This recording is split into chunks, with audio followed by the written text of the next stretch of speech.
Secret number 3 is how to build wealth and retirement income without saving through your home. See, the home is a wealth building machine. Now, here's what I mean by that. The home or real estate grows wealth. You're making money 5 different ways simultaneously. Very few people are aware of that. So let's go ahead and go to the next slide. Here are the 5 economic benefits of real estate. Let's start on the left of your screen where it says appreciation.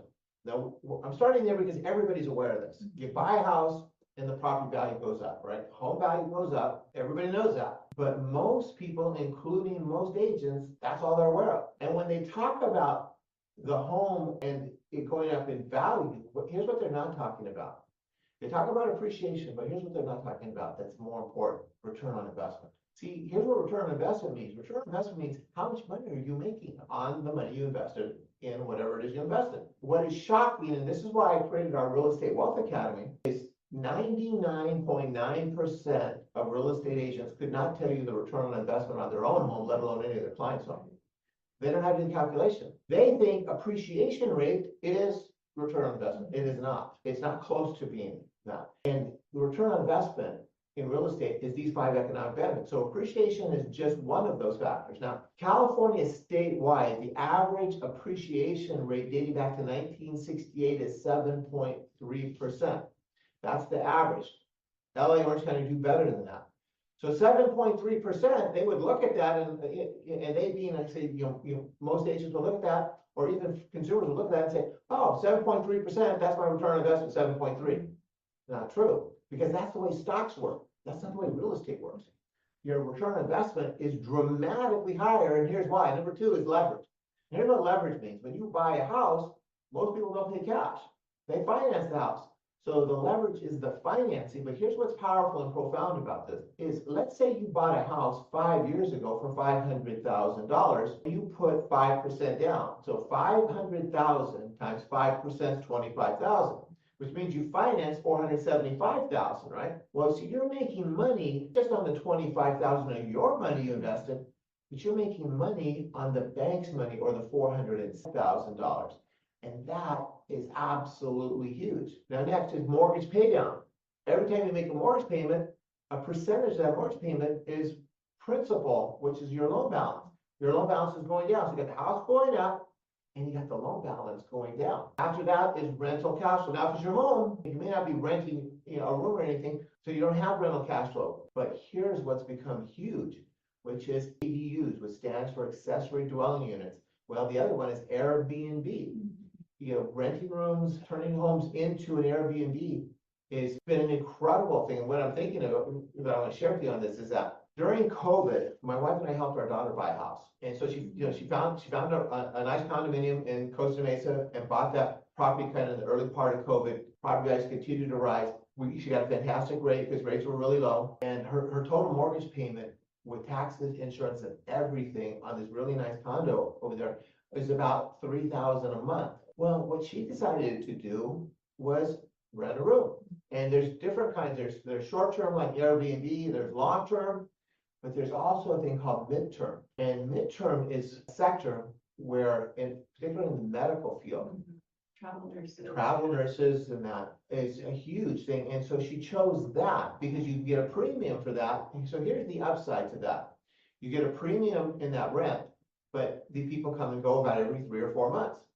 So there are times where she'll have a roommate basically for 3 or 4 months, and then she may skip it for 2 or 3 months. But here's the point: is she's renting a room for $1,800 a month. So if her mortgage payment is $3,000, and now she's collecting $1,800, she's a homeowner for $1,200 a month. Yeah. Where can you do that? Nowhere, right? And that's the path that I mentioned before of how you can get other people to pay your bills off. We need to attack becoming financially free from both sides of the ledger.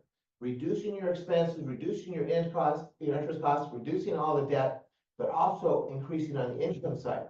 The other thing we do a lot of is accessory dwelling units. So when I say that, we finance accessory dwelling units, which is you can convert your garage, you can put a unit on top of your garage. I built a 2-bedroom, 2-bath in a rental property that we have here in the city of Orange behind the garage. Right. And that little 2-bedroom, 2-bath, which cost about $200,000 to build, is creating $25 a month in income. Here's what's so powerful about that. 200,000, which you can finance, if you're a homeowner, you can finance it. You don't have to come up with the money. If you finance it, the $200,000, if you got 10% interest, or 10% gain on it, right? 10% interest, you're not getting 10% interest, but you put it in the bank, you could get 5%, which would be like 10,000 a year. But if you put 200,000 in the stock market and you got a 10% return, that's 20,000, right? So that you're getting on there. Well, 20 in this 2,500 a month, and that's 30,000.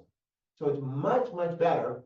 And there's the risk is minimal. It's not, it doesn't have all the volatility that the stock market has. And we're about to see the economy is stalling. You're going to see the stock market starting to go sideways.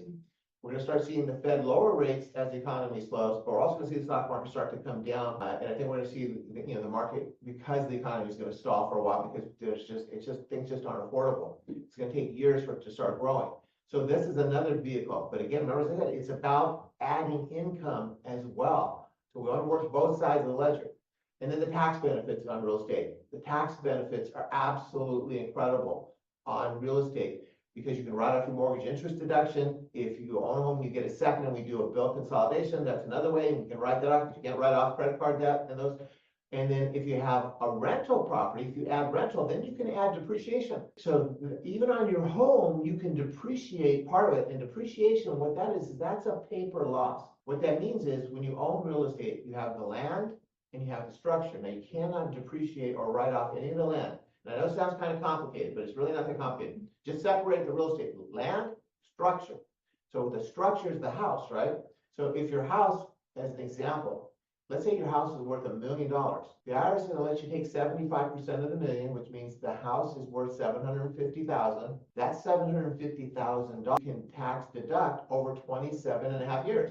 So you take $7 divided by 27 and a half years, which is going to give you about a $27,000 annual tax write-off if it's a rental. But if you live there and you're doing an Airbnb and you're renting a room out, now we can take a percentage of that, and now you can get, let's say, $5,000, $10,000 a year in tax-free income. Now, I also got to add to this. I'm not a CPA. You need to see your CPA. Yeah. So we're not here to be giving, tax consultations. So that's my disclaimer. Talk to your CPA, but we can show you some of the math, and you can Google all these kinds of things. But there's point is the 5 economic benefits real estate, you're making money 5 different ways. So here's what's happening. Now let's go and go to the next slide. Can I just say something really quick? I want to just go back to rental cash flow, because some of the pushback we get sometimes, oh, I don't want to be a landlord, but given our current economic conditions, it's been like this for quite some time, actually, since the market crash in 08, 09, is the demands for rental properties is really high right now. And I think it's going to get higher because affordability is so bad. Yeah. People can't afford to buy homes right now. So I think that will stay really strong. And the other thing I want to point out is what Mark talked about at the very beginning was these 5 economic benefits and how they play into the return on investment. And it's not just real estate agents that don't calculate all of this. They're financial people in the financial sector of the world that are writing articles for many magazines. They don't get this right either. So what you're learning here is really, I want to just point this out, master class information. You're not going to find this kind of information anywhere. And just to say also, we have calculators that take all of these economic benefits into consideration so that we can show you what your return on investment is for your particular, whatever you might be wanting to buy or that you actually own right now.